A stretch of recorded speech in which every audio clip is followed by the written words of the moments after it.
The chandeliers of the Venezia Estate cast a golden, deceptive glow over 200 of New York's most powerful and most corrupt.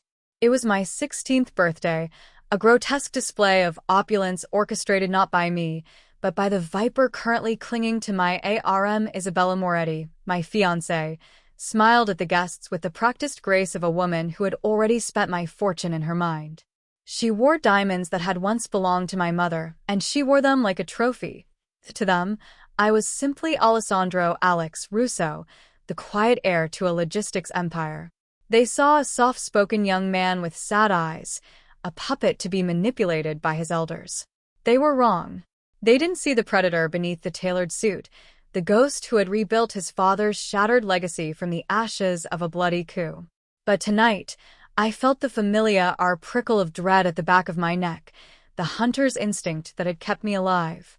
Isabella leaned in, her voice a sachet Rhine whisper. "Smile, Alex. You look like you're attending a funeral." "Perhaps I am," I murmured, my eyes scanning the perimeter.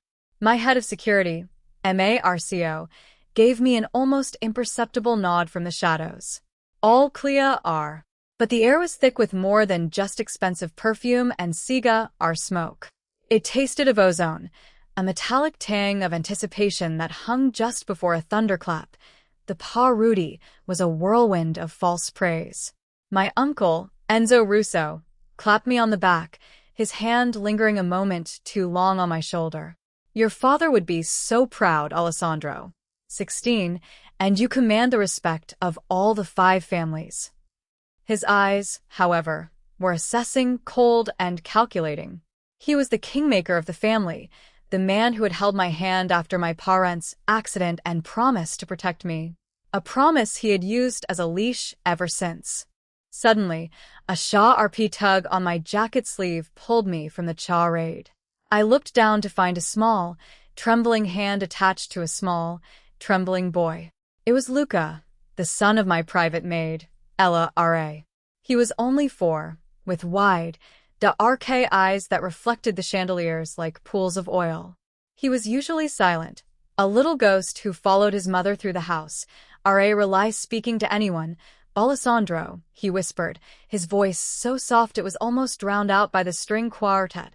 Isabella scoffed, a sharp, ugly sound. "Get this urchin away from him. Where is his mother?" She tried to shoo him away with a dismissive wave of her hand, but Luca held his ground, his small grip tightening on my sleeve. The crowd around us murmured, a wave of aristocratic disdain washing over the scene. A maid's child interrupting the heir's celebration, unthinkable, but I saw something in Luca's eyes that froze the blood in my veins. It wasn't childish mischief. It was raw, primal terror. "Luca," I said, kneeling down to his level, ignoring the gasps of the crowd. My uncle's face had turned to stone. Isabella looked as if she'd been personally insulted. "What is it? What's wrong?" He leaned forward, his tiny lips brushing against my ear. His voice was a terrified whisper, a small, clear bell of warning in the midst of a symphony.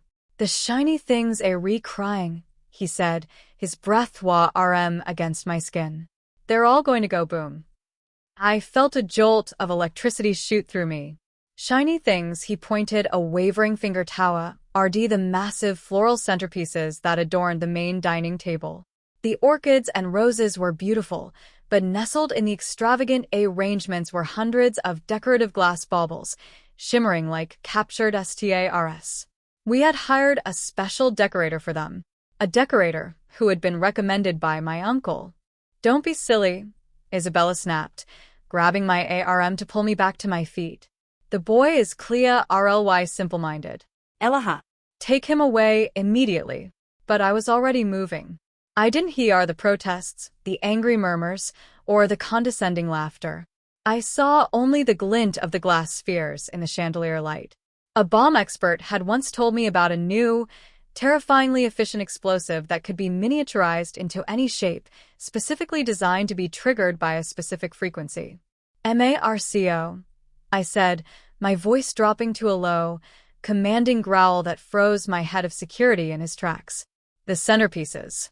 Get everyone out. now." Marco didn't hesitate. He sprang into action, his voice booming across the marbly hall. Everyone, this is an emergency. Exit the building now. Chaos erupted.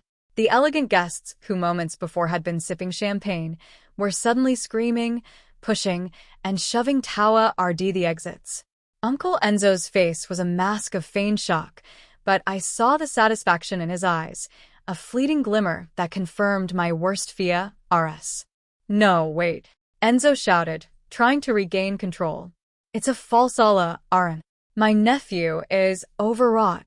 You are a real fool if you think I will let you take my empire from me, I whispered, just for his arrest. At that moment my phone buzzed. An encrypted message. I glanced down, and the blood in my veins turned to ice. It was a picture of Ella tied to a chair in a Wari house, her face bloody.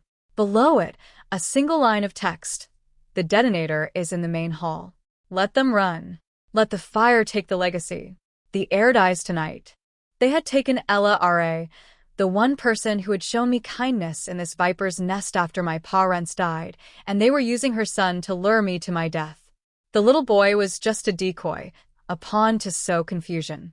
The real trigger was probably hidden in the hall, waiting for me to leave, to confirm my demise.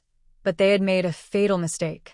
They had forgotten that the tiger is most dangerous when cornered. And they had threatened the only family I had left. I ped Luca into my ARS, his tiny body trembling against my chest. He had saved my life. Don't worry, little one, I growled, my eyes locking onto my uncle's panicked face. I'm going to get your mother. And then I'm going to burn this entire world to the ground to make sure these people never threaten anyone I love ever again. I turned my back on the chaos, on the crumbling illusion of my birthright, and walked into the storm outside. The retribution had begun. The night air hit me like a slap, a welcome relief from the suffocating opulence of the ruined Parudi. Rain lashed against the courtyard, turning the pristine gravel into a muddy battlefield. Behind me, the Venezia Estate erupted in a series of deafening, concussive booms. The elaborate floral centerpieces didn't just explode, they vaporized, sending shards of glass and crystal raining down like malevolent, glittering hail. The sounds of screaming didn't stop with the initial blast. They morphed into the panicked, primal cries of the rich and the powerful, clawing at each other in a desperate bid to escape the hellish inferno my uncle had prepared for me. I didn't look back. I felt the heat on my neck, a phantom pain of what could have been.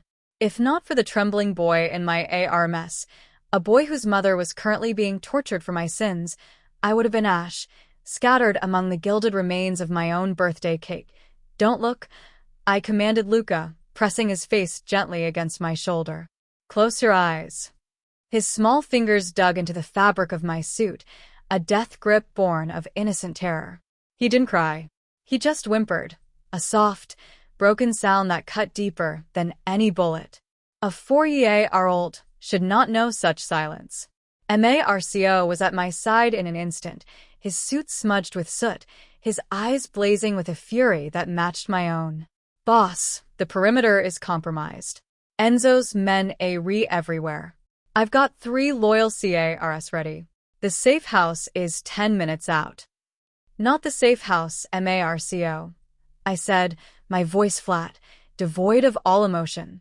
It was a voice I had Leah rened to we are like her mare. They'll expect that. We go to the sub-basement of the old Fulton Street Wari house. No one knows about it, not even Enzo. He nodded, understanding instantly. In our world, paranoia wasn't a flaw. It was a survival instinct. We ran through the back gardens, weaving through the hedgerows that were now illuminated by the flickering orange glow of the dying mansion. I was the heir to the Russo empire, the most powerful man in New York's underworld, but in that moment, I was just a man fleeing with a child in the rain, my mind a sea-ring white-hot focus on one goal: rescue Ella. The ride to the Wari house was a blur of slick tires and terse commands. Luca remained silent, his eyes staring vacantly out the rain-streaked window. He wasn't just traumatized by the noise. He was a child who knew his mother was in danger. The instincts of a child, so often dismissed, sometimes the sharpest of all. He had known the shiny things were a threat in a way no adult could comprehend. We descended into the depths of the old Wari house, a forgotten tomb of a bygone industrial age. It was a grim, concrete bunker, but it was safe. Inside, I gently set Luca down on a worn-out leather couch. Marco, get him some RM milk and a blanket. He hesitated. Boss, there's something else. While we were escaping, I got word. The informant we had on the inside of Enzo's operation, he's dead. They found him an hour ago, but he left a dead drop. It's a thumb drive. He handed me a small, unassuming silver drive. I slotted it into a secure laptop. The screen flickered to life, revealing video files and documents. The first video was grainy, but clear enough to see Ella. She was tied to a chair, her face bruised, her hair matted with sweat and blood. My heir, a muscle I thought was long dead, pounded against my ribs. In the background, a voice barked orders. It wasn't Enzo. It was the man I had trusted more than anyone, my father's former consigliere and my supposed mentor, Dante. The man who taught me how to shoot, how to trust no one. The man who had just tried to kill me. Boss, Marco said, his voice tight. The phones are going crazy. Enzo is on the news, giving a statement. He's claiming you orchestrated the attack to kill your own relatives, a desperate grab for power. He's calling for the 5 families to unify against you. He's saying you're a liability, a mad dog that needs to be put down. I watched the video. In the background, I saw Luca's mother, Ella, flinch as Dante barked at her. And then I saw it. On a desk behind the chair, a set of plans, a blueprint for the capture. And on the desk, a small photograph. It was a picture of my father and mother, smiling, before they were killed. And next to it was a picture of Enzo and Dante, shaking hands. The picture was dated a week before my parents' accident. The pieces of the puzzle clicked together with sickening finality. The attack on me tonight wasn't just about taking the empire. It was a correction. A loose end. I was the last living witness to their original sin. Ella wasn't just a hostage. She was leveraged to ensure my obedience. And Luca. He was a second-line insurance policy. If I didn't walk into their trap, they would kill her and keep the boy to manipulate me later. They took them 15 years ago. I said, my voice a low, chilling rasp. They took my parents, and I was too weak to see it. They kept me as a puppet, grooming me to be a figurehead while they funneled the empire dry. And now they have Ella. The fear I had felt in the GA den vanished, replaced by a cold, crystalline rage. It was a purge, a holy fire that burned away all doubt. I looked at Luca, who was now sipping his milk, watching me with those 2 knowing eyes. I walked over to him and knelt. Luca, I need you to be brave for me one more time. Okay, I am going to get your mother. He looked at me, his lip trembling, and whispered, will the SCA man hurt her? No, I said, my voice a promise as to RK as the concrete walls around us. I am going to find him, and then I'm going to show him exactly what a mad dog looks like when you corner him. He will hurt no one ever again. I stood up and turned to Marco. I want every asset we have in play. Hacker teams, the interceptors, the surveillance drones. I want to know where Dante is sleeping, where he eats, and what color his socks are. We are going to find him. We are going to take his precious plans for the overthrow, the evidence he has on all the families, and we are going to shatter him. But first, I looked at the blueprint in the video. I recognized the symbol. It was an old family silo, a storage facility on the outskirts of the city. It was supposed to be empty, decommissioned years ago. First, I continued, my smile a thin, sharp line. We are going to make them suffer. We are going to wage a war that doesn't leave a single brick standing in their operation. They wanted a mad dog. They're about to get one. I was no longer the puppet. I was the puppet master. A king forced to reclaim his throne not with diplomacy, but with a surgical, brutal strike into the heart of the enemy's fortress. The hunt for Ella had just begun, and there would be no mercy. Marco was a ghost in the shadows of our operations, a man whose memory was an encrypted hard drive of the city's most intimate secrets. He didn't just know the players. He knew their families, their vices, and the debts they hid from their accountants. While the official world saw a disgraced young heir hiding from the law, our world was buzzing with a different frequency, a frantic, predatory hum that signaled the boss was hunting. Within 24 hours, the old Fulton Street Warri house had transformed into a high-tech war room. Monitors lined the concrete walls, displaying satellite imagery, financial data streams, and live feeds from drones that root like metallic flies through the city's canyons. The air was thick with the smell of stale coffee and tension. Dante's silo was a fortress, but every fortress has a flaw. The flaw was his arrogance. He believed I was a frightened child, a boy who would cower under the weight of my uncle's accusations. He believed I had no friends, no loyalists.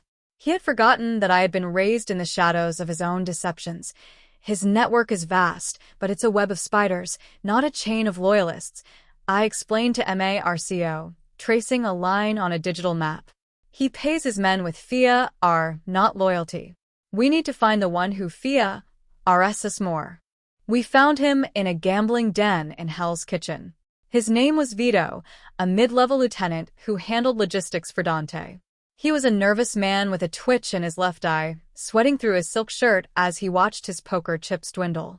He was in debt, deep to the wrong people. He was a man who could be bought. Marco and I cornered him in the alley behind the den, the rain slicking the cobblestones. Vito's eyes went wide with panic when he saw us. I had nothing to do with it. I swear.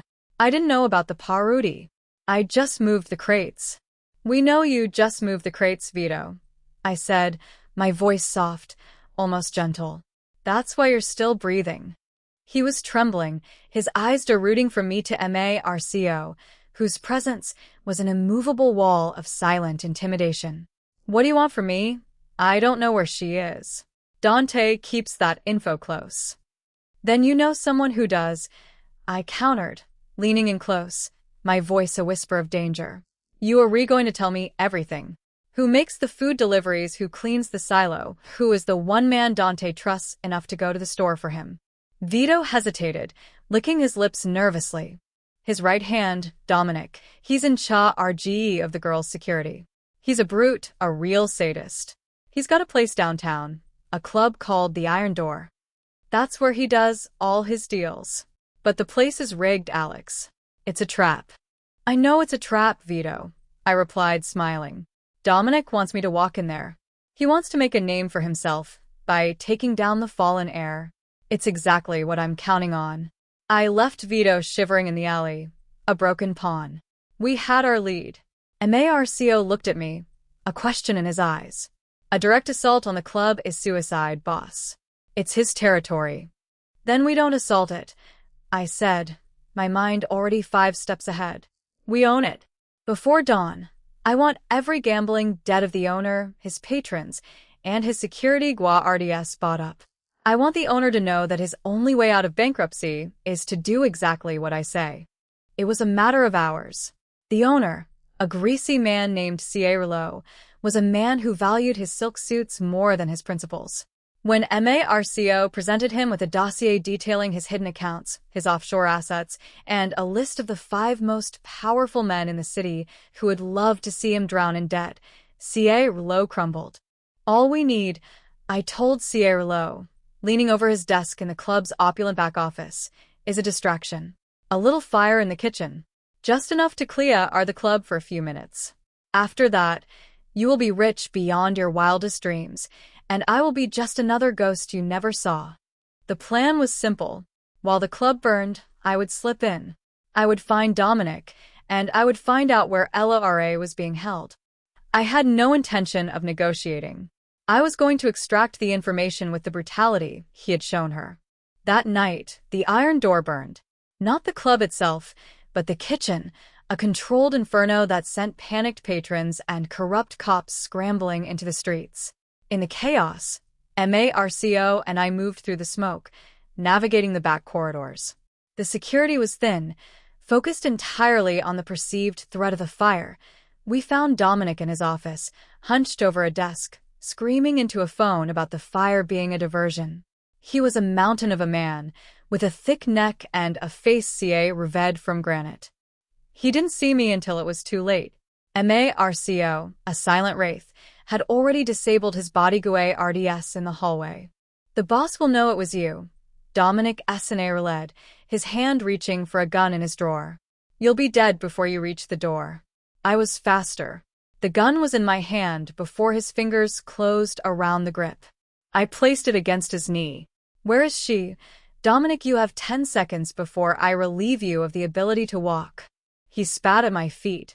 "You're a dead man walking, Russo." I pulled the trigger. His scream was swallowed by the ROAR of the sirens outside.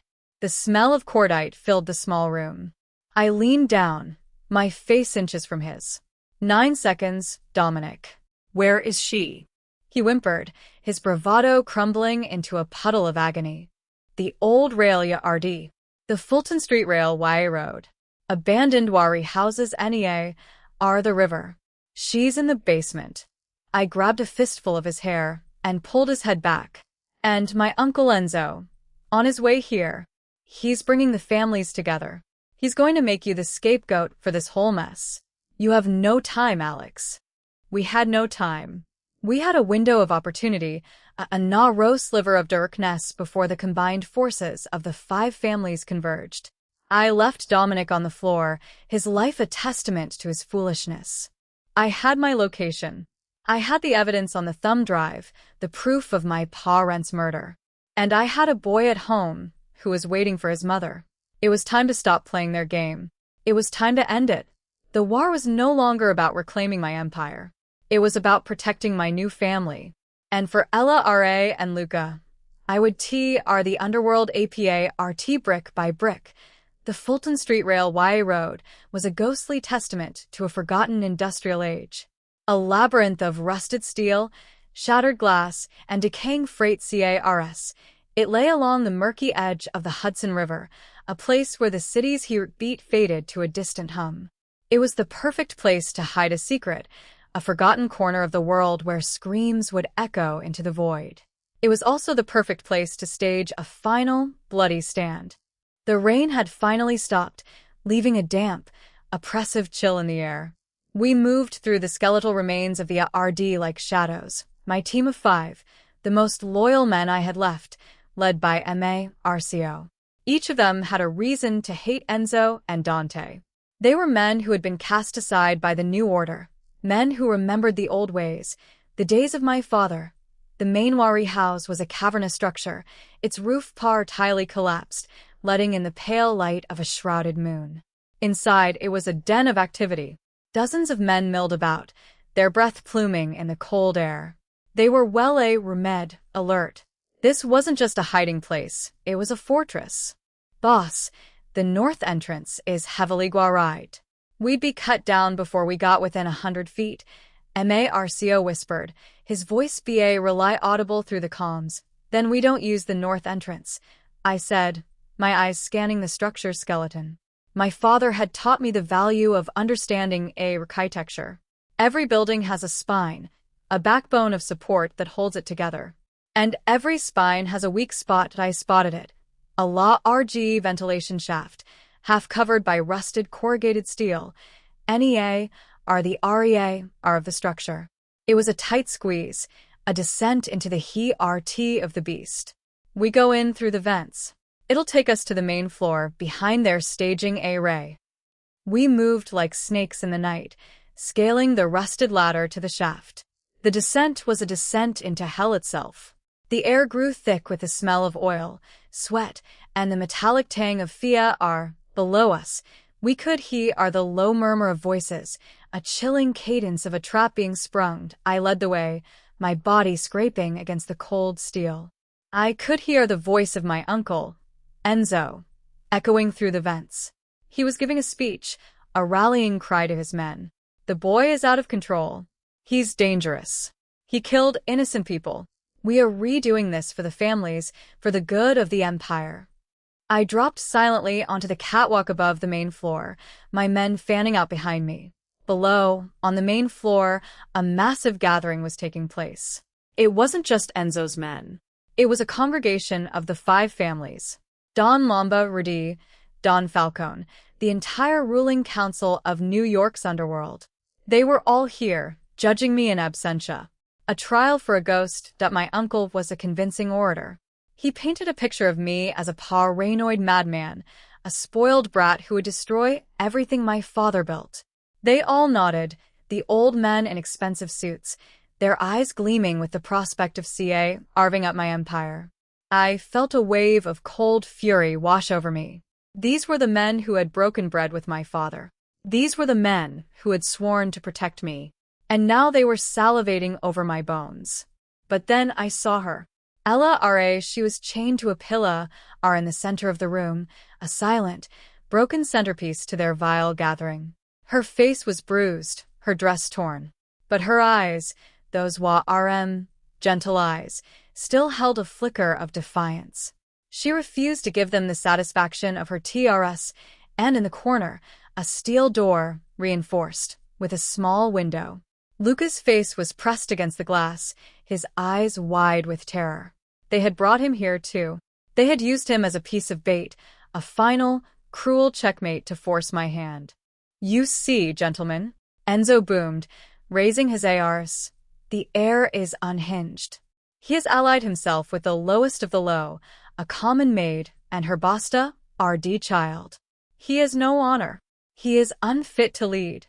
I couldn't stay hidden any longer.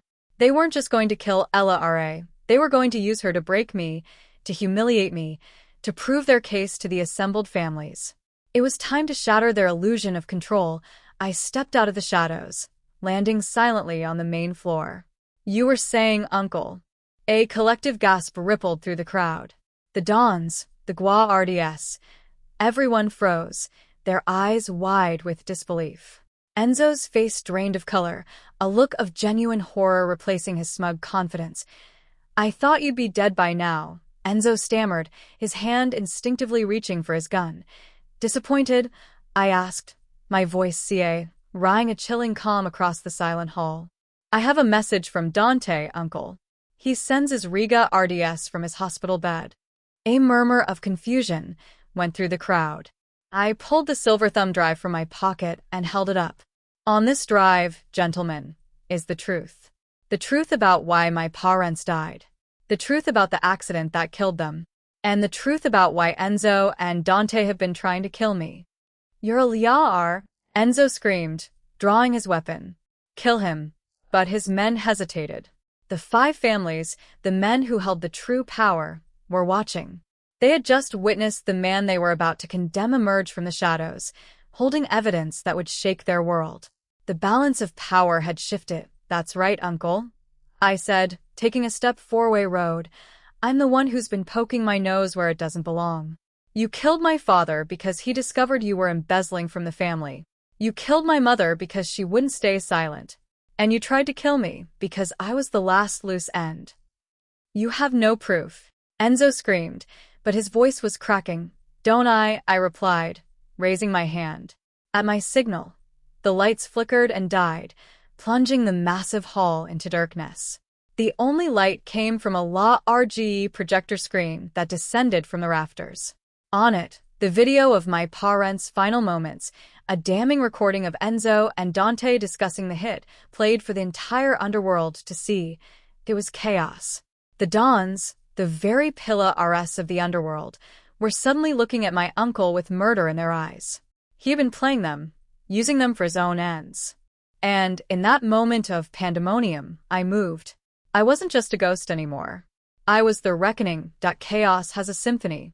The discordant notes were the screams of men, the panicked scrabbling of shoes on concrete, and the frantic, shouted orders that dissolved into static.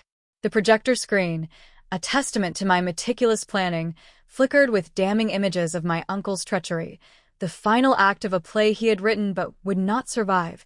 As the first shot rang out from a panicked Guardi, I moved. I was a surgeon, not a butcher, cutting out the cancer with precise, brutal efficiency. The darkness was my ally, the flickering light of the projector casting long, grotesque shadows that danced around the madness. Agua RD lunged at me, his eyes wide with fear.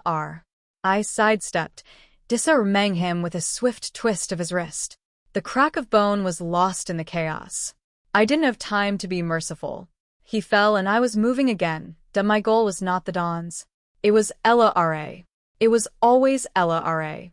I could hear Luca's screams from his prison, the sound of a child who had seen too much, who was terrified for his mother.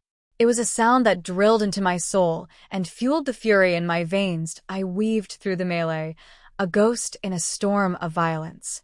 Marco was at my side, a whirlwind of calculated brutality, clearing a path for me with the efficiency of a man who had done this 1,000 times.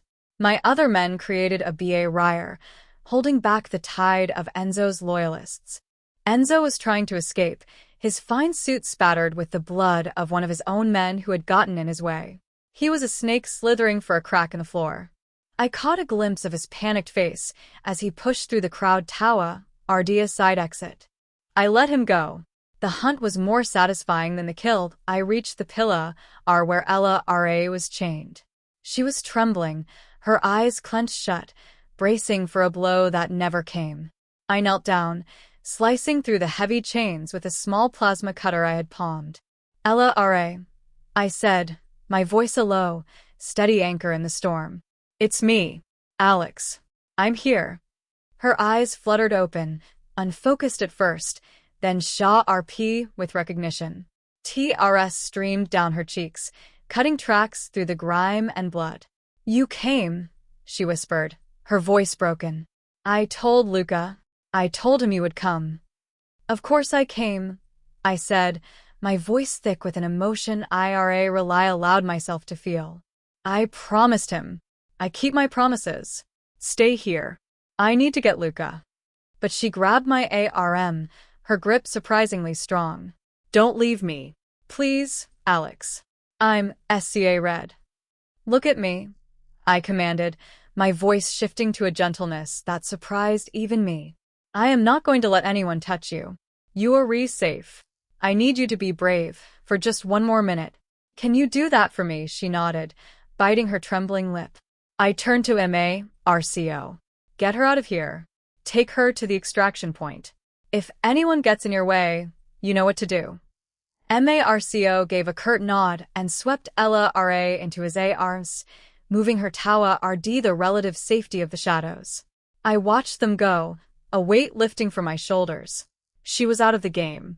Now the real fun could begin. Luca was still in his cage, a small steel room attached to the main Wari house.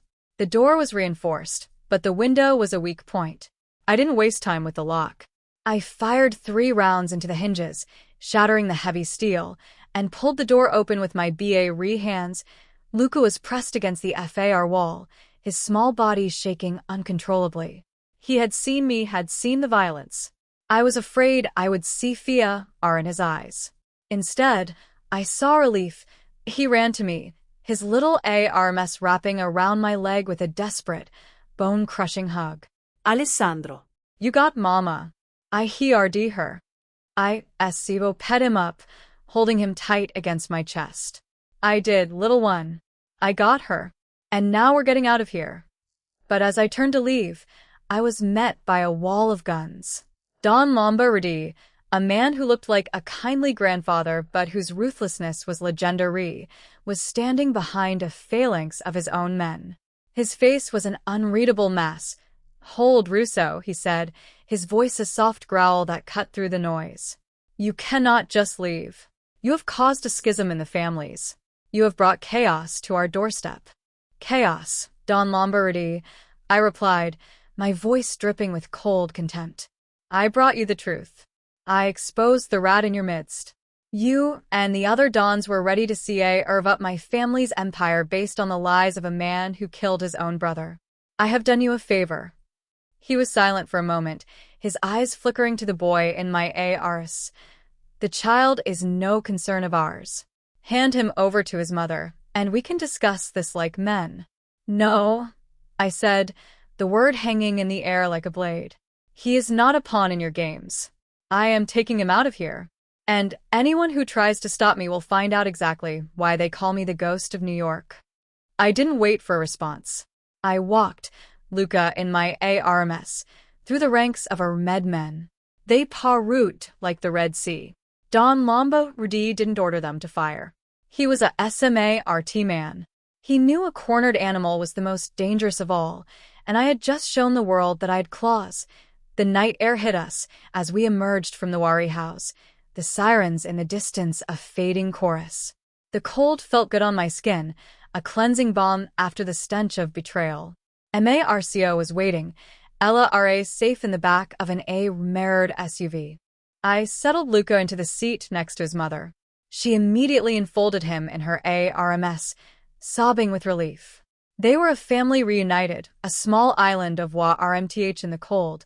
The RK night, Marco slid into the driver's seat. Boss, the Dons are in disarray. Enzo got away. We can't find him anywhere. I read out the window at the burning Wari house, the flames a fitting monument to my uncle's ambition. He won't get Marco. He'll run to the one person he thinks can protect him. His real master, Dante. Then we follow him, Marco said, his voice grim. No, I said, shaking my head. We don't follow him. We don't chase him. We let him run. He will lead us right to the one place he thinks he's safe. And when he does, we will be waiting. The hunt isn't over, Marco. The hunt is just beginning. We drove away from the inferno, leaving behind the shattered remnants of the old order. I had saved Ella R.A. and Luca, but the war was far from over. My uncle was still out there, and the man who had orchestrated the death of my parents was still a ghost. But now I was the hunter. And I was patient. I would give them exactly what they wanted, a world of shadows and fiancée, because I was the emperor of the shadows now, and my wrath would be absolute. The safe house was a penthouse overlooking the city, a fortress of glass and steel suspended between the sky and the sprawling chaos below. It was a place of silence, a stark contrast to the violence I had just walked away from. Ella R.A. was in the guest room, being treated by a discreet doctor Marco had summoned. Luca was asleep in my room, exhausted by the terror of the night, his small hand clutching a worn teddy bear that had been salvaged from their apartment.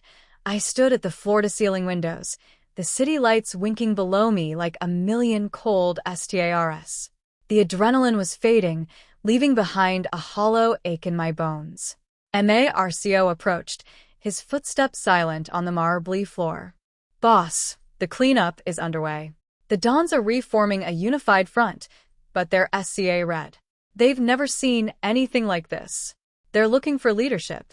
Let them look, I said, my voice flat. They threw their lot in with Enzo. Let them stew in their fiancée. We have more pressing matters. I turned to face him. Did you track Enzo's signal? Yes, Marco replied, a note of grim satisfaction in his voice. He's been moving erratically, but he's heading north. He's going to ground in an old hunting lodge in the Catskills. It's a Russo property, off the books, deeded to a shell company. It's where Dante always hid from the heat. The place is a fortress, but it's isolated. No cell reception, and the NEA rest town is 20 miles away. Isolated. Perfect. It meant there would be no witnesses. And Dante, is he there? Not yet, Marco said. But Enzo is sending out signals, trying to rally his remaining loyalists. It's only a matter of time before Dante shows up. He's going to want to see his puppet one last time, to make sure he's not going to talk. Then we go hunting, I said. We don't wait for them to come to us. We take the fight to them. We hit them before they can consolidate their forces. Marco nodded, a predatory gleam in his eye. I'll assemble the team. We'll move at dawn. No, I said, shaking my head. I'm going alone. This is personal. Dante needs to look into my eyes when he dies. He needs to know who sent him to hell. Boss, that's suicide, Marco protested, his voice sharp with concern. The lodge is a fortress. You'll be walking into a trap. Then it's a trap I'm willing to spring, I replied, my voice hardening. You have your orders. Keep the penthouse secure. Protect Ella, R.A., and Luca. If I don't come back, you know what to do." He opened his mouth to a rague, but the look in my eyes silenced him. He knew better than to push me when I had that look. He gave a curt nod and left the room. I turned back to the window, my reflection a ghost in the glass. I thought of my parents, their smiles frozen in time, their lives cut short by the very men I was about to hunt. I thought of Ella, R.A., her bruised face, her defiant eyes. I thought of Luca, his small hand clutching my leg, his whispered warning that had saved my life. They had taken everything from me.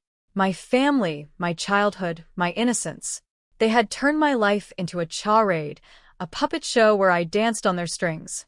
But no more. The strings were cut. The puppeteer was about to become the prey. I moved through the penthouse, gathering my equipment. A custom-made pistol, silencer attached. A tactical knife, its blade honed to a razor's edge. A small bag of surveillance heir, our listening devices, and a scrambler. I dressed in black, my movements deliberate, my mind clear. Before I left, I paused outside the guest room. The door was slightly ajar, and I could see Ella, R.A. sleeping, her face peaceful for the first time in days. The doctor had given her something for the pain, and she was finally resting.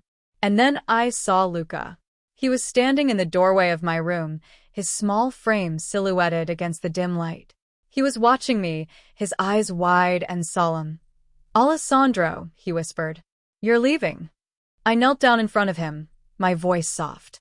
"I have to, little one. I have to go stop the bad men. I promised I would protect you and your mother." He looked at me for a long moment, his face unreadable. Then he reached out and placed his small hand on my cheek. "BCA rifle," he said, his voice a trembling whisper. "The SCA re-man has a big gun." I felt a lump form in my throat. This child, this innocent soul who had been through so much, was worried about me. I took his hand and pressed it gently. "I will be CA rifle," I promised. "And when I come back, the SCA re-men will be gone forever. You'll never have to be afraid again."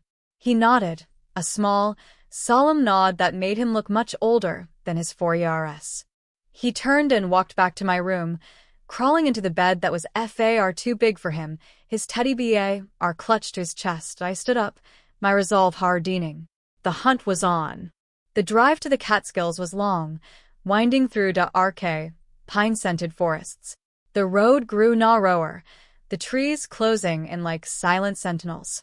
The isolation was absolute, the kind of place where screams would be swallowed by the wilderness. I parked the CA mile from the lodge, moving through the forest on foot. The night was cold, the STARS and bright above me.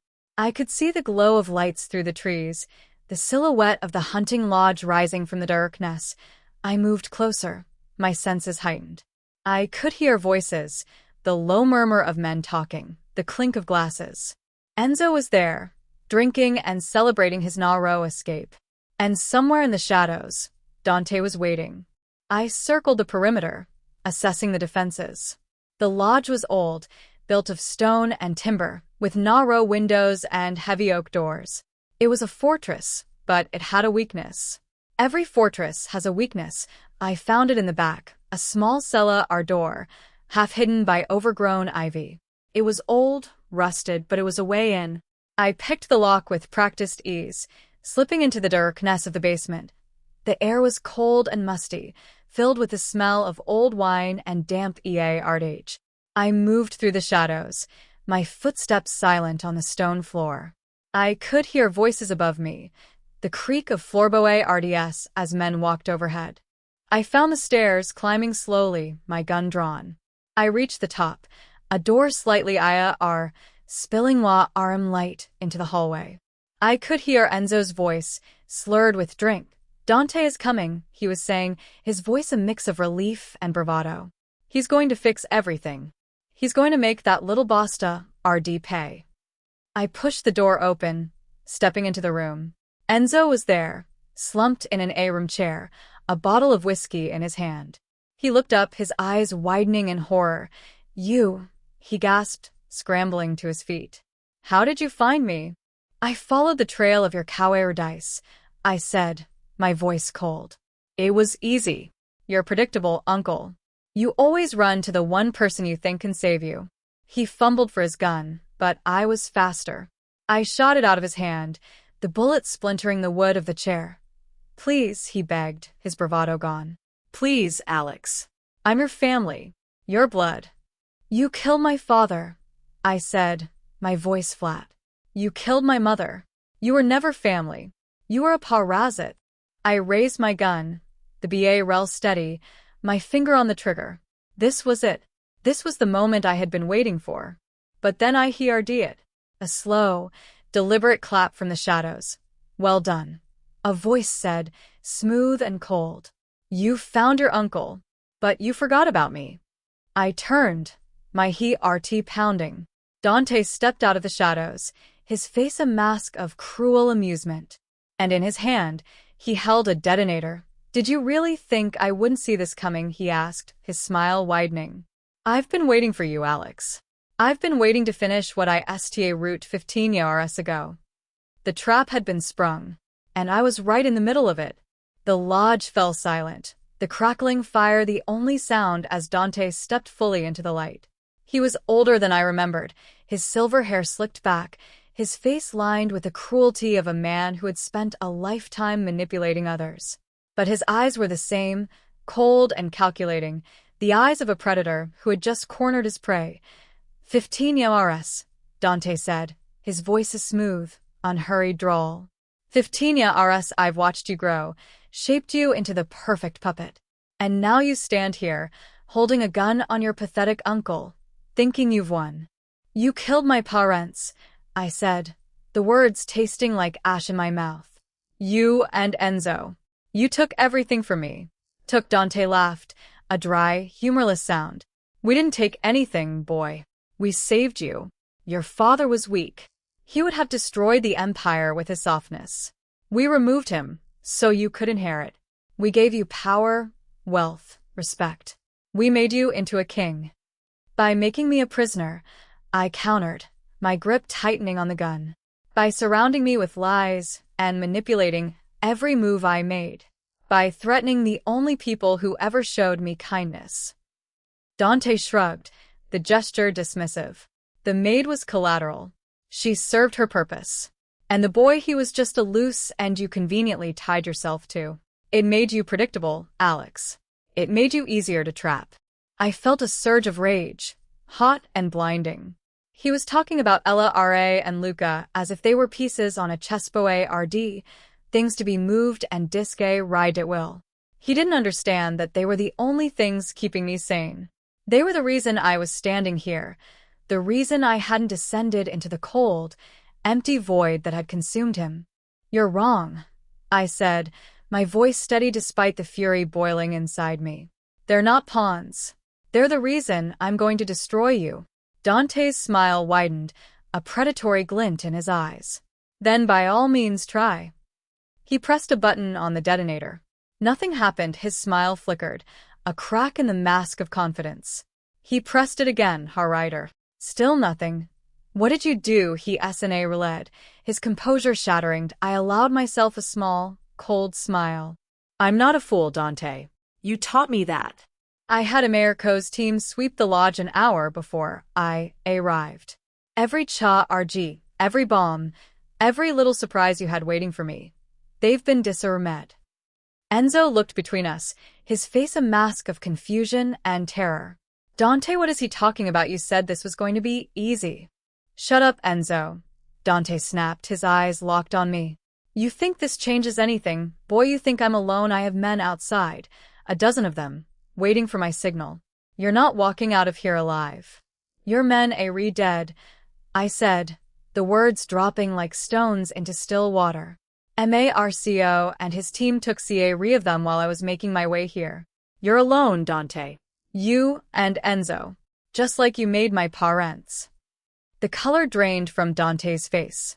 For the first time, I saw fear flicker in his cold eyes. He was calculating, assessing his options, searching for a way out. But there was no way out. I had made sure of that.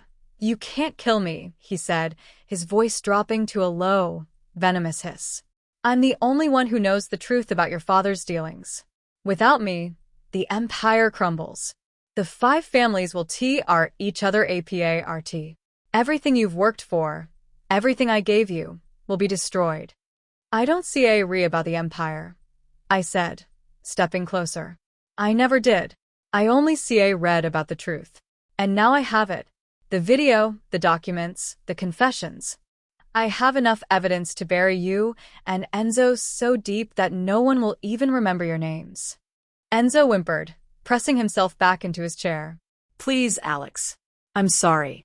I was weak. Dante made me do it. I had no choice.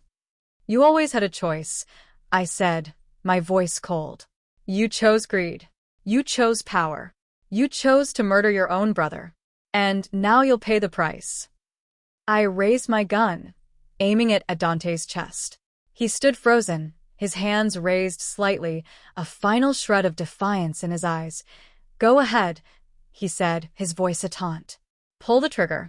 Prove you're no better than me. Prove that the apple doesn't fall far from the tree. I hesitated, not because I doubted my resolve, but because his words struck a chord I had long tried to bury. Was I becoming what he had made me, a killer, a manipulator, a man consumed by vengeance? And then I thought of Ella R.A. I thought of her bruised face, her defiant eyes. I thought of Luca, his small hand on my cheek, his whispered plea for me to be a refill. They had shown me a different path. They had shown me that there was more to life than blood and vengeance. You're right, I said, lowering the gun slightly. I'm not like you. I won't become you. Dante's eyes widened with a flicker of hope. Good. That's good, boy. We can work this out. We can. I raised the gun again, this time aiming at his knee. But that doesn't mean I'm going to let you walk away. I pulled the trigger. The shot echoed through the lodge, followed by Dante's anguished scream as he crumpled to the floor. I walked over to him, my footsteps steady, and looked down at his writhing form. Every time you betrayed me, I said, my voice flat. Every time you manipulated and lied, I wanted to kill you. But I'm not going to give you that mercy. You're going to rot in a prison cell for the rest of your life, Dante. You're going to watch everything you built crumble around you. And then you're going to die, alone and forgotten. I turned to Enzo, who was trembling in his chair, TRS streaming down his face. And you, uncle, you're going to testify. You're going to tell the world exactly what you did and what Dante did. And then you're going to join him in the hole you dug for yourselves. Enzo nodded frantically, his words spilling out in a flood of apologies. I ignored him. I had heard enough lies from him to last a lifetime that I pulled out my phone and made the call. Marcio. It's done. Send in the cleanup crew. And make sure the authorities know where to find the evidence. It's time to end this. I walked out of the lodge, leaving Dante writhing on the floor and Enzo sobbing in his chair. The night air was cold and clean, the stars bright above me. I had done what I set out to do.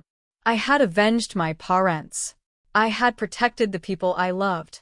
But as I walked through the Arche forest, I knew the real battle had just begun. The empire was crumbling, and I had to decide what to build in its place. I had to decide who I wanted to be. That I thought of Ella R.A., her gentle smile. I thought of Luca, his trusting eyes. I thought of the family I had lost and the family I had found. And I knew, with a certainty that burned like a fire in my chest, that I would never let anyone take that from me again. The road ahead was uncertain. But for the first time in 15 years, I felt free. The sun was rising over the Hudson when I finally made it back to the penthouse, painting the sky in shades of amber and rose. I had driven through the night, the silence of the a welcome companion after the chaos of the lodge.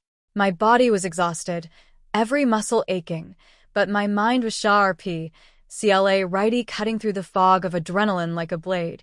Marco met me at the door, his face a mask of professional calm, but I could see the relief in his eyes. Boss. The cleanup is complete. Dante is in a secure medical facility under Guarod. Enzo is already singing to the authorities. The 5 families are in chaos, but they're falling in line. Don Lamba Rudi has called for a meeting. He wants to discuss the future of the empire. The empire can wait, I said, my voice flat. How are Ella R.A. and Luca? Resting, Marcio replied. The Dr. Clea read Ella R.A. She's been asking for you. The boy, he's been quiet. He won't let go of that bear. I nodded, a small smile tugging at my lips. I'll see them. I walked through the penthouse, my footsteps soft on the marble floor. The morning light streamed through the windows, casting RM patterns on the walls. It was a place of peace, a stark contrast to the violence of the past few days. I paused outside the guest room, taking a breath before pushing the door open. Ella R.A. was awake, sitting up in bed, her face still ring the faint traces of bruises, but her eyes bright with life.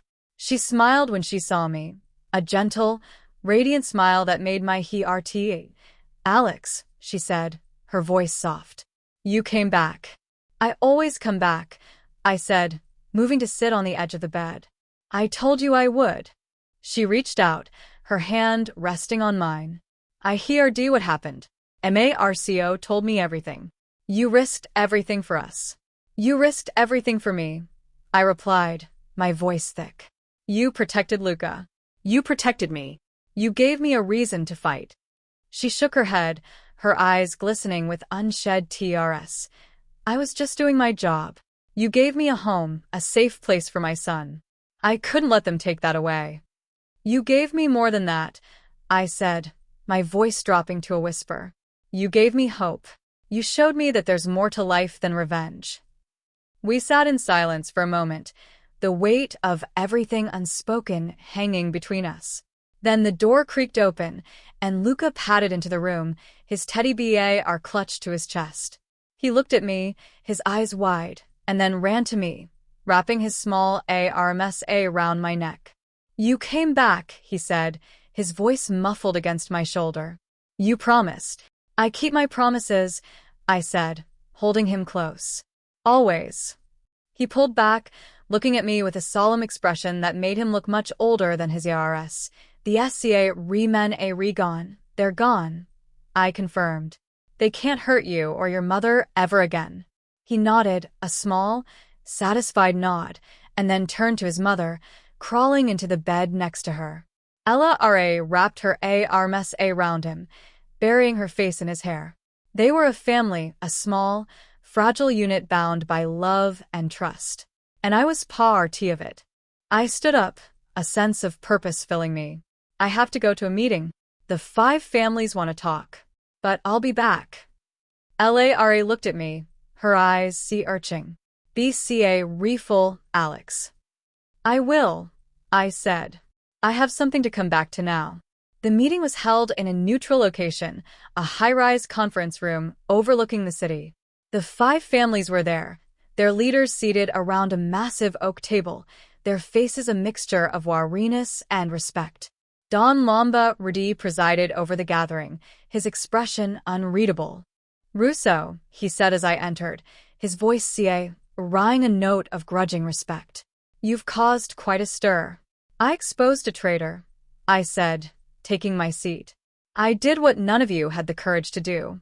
The table rumbled with murmurs of dissent, but Lamba Rudi raised a hand, silencing them. You have proof. You have confessions. You've dismantled the rot in our midst. The question is, what do you want now? I leaned back in my chair, my gaze sweeping across the room. I want reform. I want a new order, one based on loyalty and trust, not fear, and greed. I want to build something that doesn't require innocent people to suffer. The Dons exchanged glances, their expressions a mixture of skepticism and intrigue. Lamba Rudi studied me for a long moment, his fingers steepled before him. That's a noble goal, he said slowly. But power is a hungry beast. It doesn't feed on good intentions. I'm not looking for power, I said, my voice steady. I'm looking for peace. My parents died for this empire. I almost died for it. I've lost too much to let it continue the way it has. I'm offering you a choice. Embrace change or face extinction. The room fell silent, the weight of my words hanging in the air. Lombardi was the first to break the silence. "You have balls, Russo," he said, a hint of a smile on his weathered face. "I'll give you that. What do you propose?" I laid out my plan. A council of the families, elected leaders, a code of conduct that protected the innocent and punished the guilty.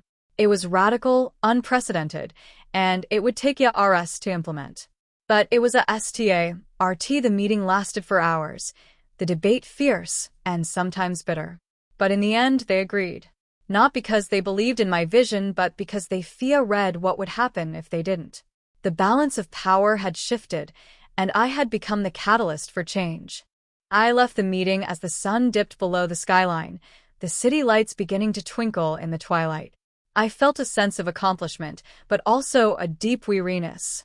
The road ahead was long, and I had made powerful enemies.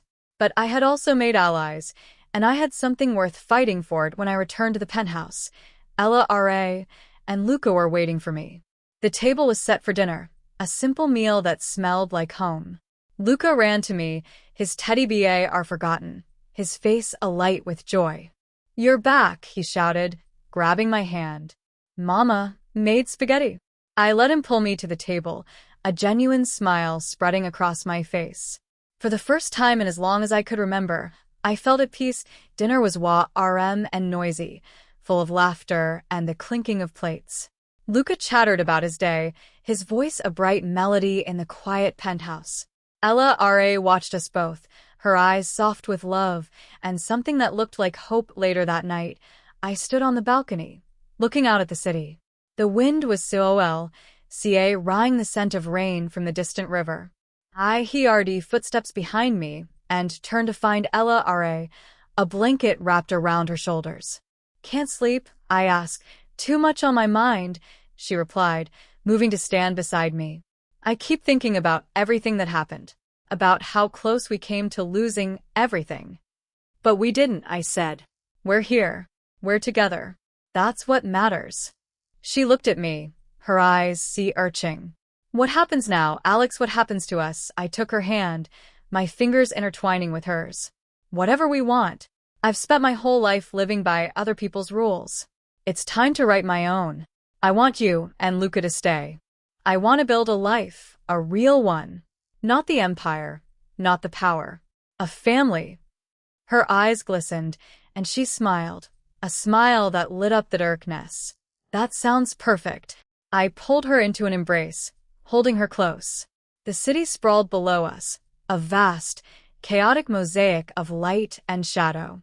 For the first time in my life, I felt like I was exactly where I was meant to be, and I knew, with a certainty that burned like a STAR, that no matter what challenges lay ahead, I would face them. Because I was no longer fighting for vengeance. I was fighting for something far more precious. I was fighting for a future. The weeks that followed were a blur of negotiations and rebuilding. The empire I had inherited was a fractured thing, read by years of Enzo's greed and Dante's manipulation. But beneath the rot, I found something unexpected: loyalty. Men who had served my father, who had been pushed aside by the new regime, came forward, their eyes bright with renewed purpose. They remembered the old ways, the code of honor that had once governed the families. And they were willing to fight for it. The council meetings were grueling. Each session stretched late into the night, the air thick with cigar smoke and the weight of old grudges. Don Lombardi proved to be a pragmatic ally, his support crucial in swaying the more reluctant families. The new code of conduct was hammered out piece by piece, each clause a battle won or lost. But slowly, painfully, a new order began to take shape. I found myself spending more and more time at the penthouse. The walls that had once felt like a gilded cage now a sanctuary. Ella, R.A., had taken charge of the space, transforming it with small touches that made it feel like a home. Fresh flowers on the counter, a child's drawing taped to the refrigerator, the smell of home-cooked meals wafting through the halls. It was a world away from the cold opulence of the Venezia Estate. Luca had blossomed in the weeks since the attack. The haunted look in his eyes had faded, replaced by the bright curiosity of a child who felt safe. He followed me through the penthouse like a shadow, his questions endless. Why is the sky blue? How do you see RS work? Can I have a puppy? I answered each one with a patience I didn't know I possessed, delighting in his wonder. One evening, I found him on the balcony. STA ring out at the city lights. He was clutching his teddy bear, his small face serious. Alessandro, he said, his voice thoughtful. My family now. The question hit me like a punch to the gut. I knelt beside him, my voice soft. Do you want me to be? He nodded, his eyes meeting mine. Yes. Because you're brave. And you kept Mama safe. I pulled him into a hug, holding him close. Then I'm your family, I said, my voice thick with emotion. And I always will be. That night, I sat with Ella on the couch, the city humming below us. Luca was asleep in his room, his BEAR tucked under his ARM. He asked me if I was his family. I said, my voice quiet. Ella smiled, her hand finding mine. He's been asking a lot of questions lately. He's trying to make sense of everything that happened. I know the feeling, I said, a wry smile touching my lips. I'm still trying to make sense of it myself. She leaned into me, her head resting on my shoulder. We're all trying to figure it out, Alex. But we're doing it together. That's what matters. We sat in silence for a long moment, the weight of the past months pressing down on us. Then Ella spoke again, her voice hesitant. There's something I need to tell you. About Luca's father. I tensed, a cold knot forming in my stomach. You don't have to. I want to, she said, cutting me off. You deserve to know. She took a breath, her eyes fixed on the city below. His name was Arcio. He was a soldier, one of your father's men. He was kind and gentle, and he loved me. But he got caught up in the power struggles after your parents died. He refused to side with Enzo, and they killed him for it. I was pregnant with Luca at the time. I had to go into hiding. That's how I ended up working for your family, as a maid in the Venezia Estate. It was the only place I could hide, right under their noses. I felt a surge of anger, hot and familiar. Enzo had taken so much from me, from so many people. And now I knew he had taken Luca's father too. I'm sorry, I said, my voice rough. I didn't know. I didn't want you to know, Ella said, her voice trembling. I was afraid that if you found out, you'd see me as a threat or a liability. But you've shown me that you're not like them. You're different. I turned to her, my hand cupping her cheek. I am different, and I will never let anyone hurt you or Luca again. I swear it. She leaned into my touch, her eyes closing.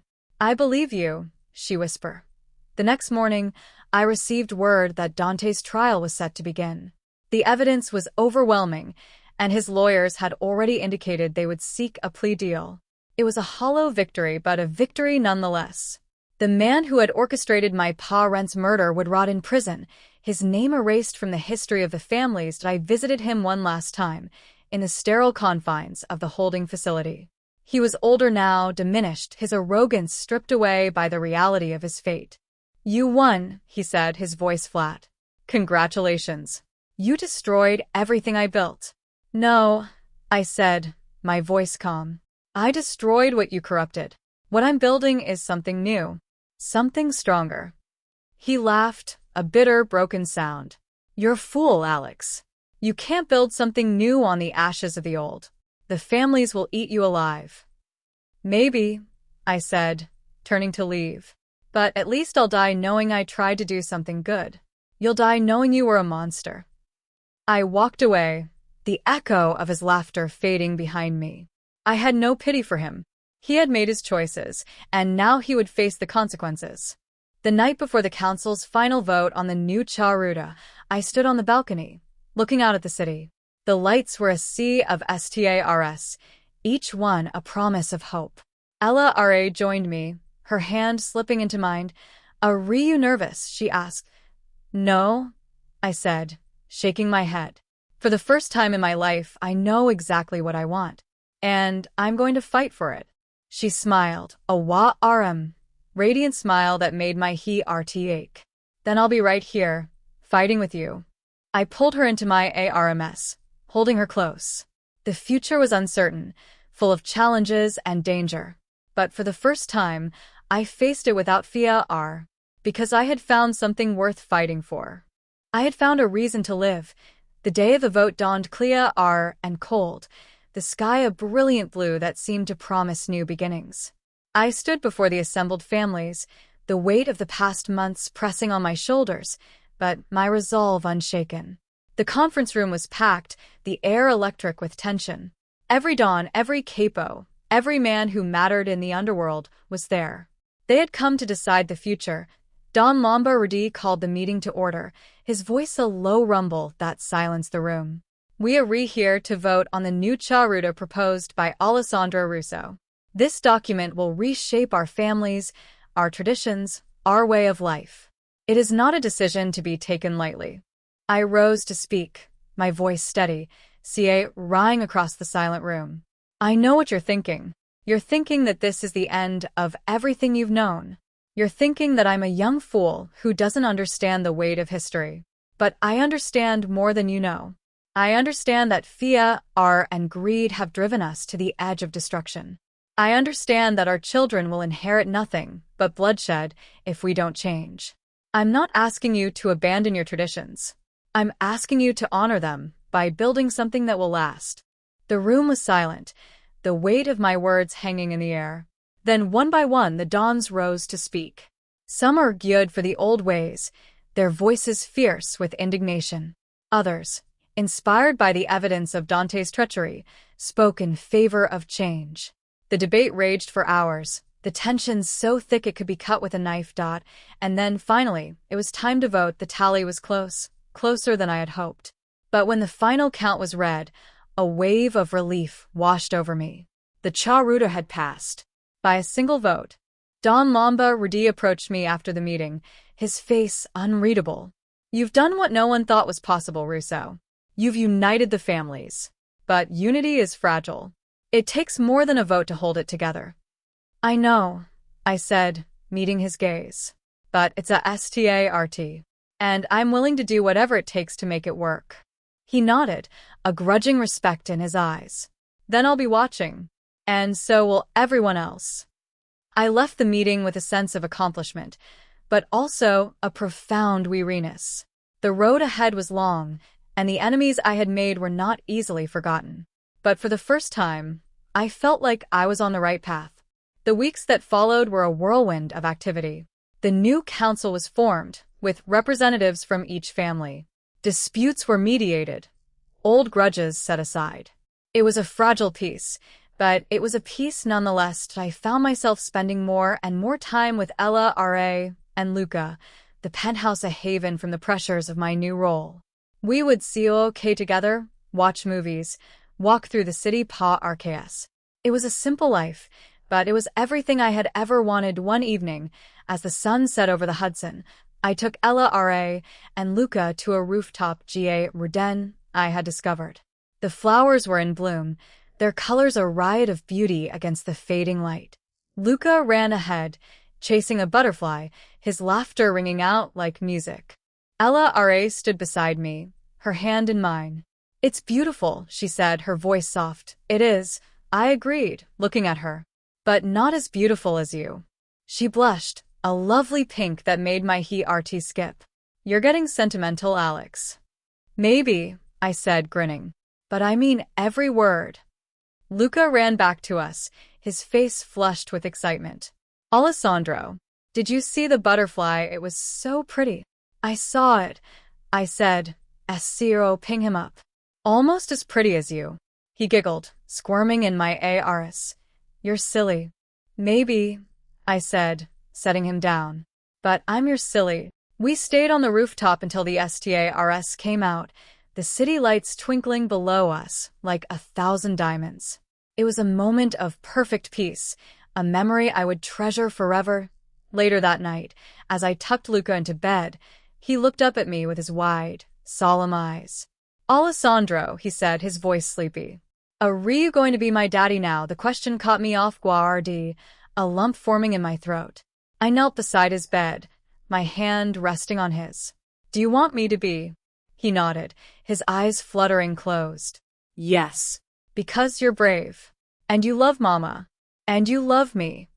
I leaned down, pressing a kiss to his forehead.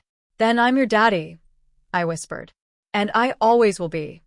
He smiled, a small, contented smile, and drifted off to sleep. I watched him for a long moment, my heart full to bursting. Lara was waiting for me in the living room, her eyes soft with love. I heard, she said, her voice thick with emotion. Thank you, Alex. For everything. I took her in my arms, holding her close. Thank you, I said, my voice rough. For giving me a reason to fight. For giving me a family. She pulled back, her eyes meeting mine. We're in this together, she said. Always. The months that followed were not without their challenges. Old enemies resurfaced, testing the fragile peace. But with the support of the new council and the loyalty of my men, I weathered each storm. The empire was changing, slowly but surely, and I was at the helm at 1 year to the day after the attack on the Venezia Estate. I stood on the balcony of the penthouse, looking out at the city. Lara was beside me, Luca in her arms. The city lights sparkled below, a sea of hope and possibility. Happy anniversary, Lara said, her voice warm. Happy anniversary, I replied, kissing her forehead. To new beginnings. Luca squirmed in her arms, reaching for me. I took him, holding him close. And to family, I added. We stood together, the three of us, looking out at the future. It was uncertain, full of danger and challenge. But we faced it together, bound by love and trust. The empire I had inherited was no longer a legacy of blood and betrayal. It was a legacy of hope, a foundation for a new generation. And I knew, with a certainty that burned like a star, that I had finally found my place in the world. I was no longer just the ghost of New York. I was a father, a partner, a leader. I was a man who had Ned to love again. And I would fight to protect that love with everything I had. The story was not over. It was just beginning. The hours that followed were not always kind, but they were honest. The new order I had fought so hard to build was tested time and again by those who clung to the old ways, men who could not see past their own greed to the future that waited just beyond reach. But each challenge only strengthened the foundation we had laid, and the council I had forged with Don Lombardi and the other families grew into something more than a political alliance. It became a brotherhood bound by a shared purpose, a commitment to protect the innocent and punish the guilty. Luca grew tall and strong, his laughter filling the penthouse with a warmth that had been absent for so long. He was no longer the silent, frightened child who had whispered a warning into my ear on that fateful night. He was a boy with fire in his eyes, a boy who asked endless questions about the world and his place in it. He called me Dad now. The word still new but already belonging to us, a gift I had never expected to receive. Lara remained my anchor, the steady light in a world that often felt shadowed and uncertain. She had a strength that humbled me, a quiet resilience that had ride her through the darkest moments of her life. She never asked me to leave the life behind, never begged me to give up the power that defined so much of who I was. She simply stood beside me, her hand in mine, her faith unwavering. And on the anniversary of that first night, I took them back to the old Venezia Estate, now rebuilt as a center for community and hope, a monument to what we could become when we chose a different path. The ballroom where bombs had once bloomed like flowers was now filled with children laughing, their parents watching with guaranteed hope. The gardens where I had fled through the rain were now open to the public, a place of peace rather than deception. Luca tugged at my sleeve, pointing at the chandeliers. Are they still crying? He asked, the old memory surfacing. Did I knelt beside him, my heart swelling with love. No, little one, I said softly. They're singing now. Lara took my hand, her eyes bright with unshed tears. She did not need to speak. I knew what she was thinking. We had come so far from that night of terror. We had survived the fire, the betrayal, the long road to redemption. And we had built something new from the ashes that I stood, lifting Luca into my ARMS, and together the three of us walked into the sunlight. The future stretched before us, vast and uncertain. But for the first time, I did not feel fear. I felt hope, because I had Leah reneged the greatest truth of all, that vengeance fades, but love endures, that power corrupts, but faith redeems, and that in the end, the only legacy that matters is the one you leave in the hearts of those you love. I was no longer the ghost of New York. I was Alessandro Russo, a father, a partner, a man who had found his way home. And as the sun set over the city that had tried to break me, I knew that this was just the beginning of a new story, one that would be written not in blood, but in hope.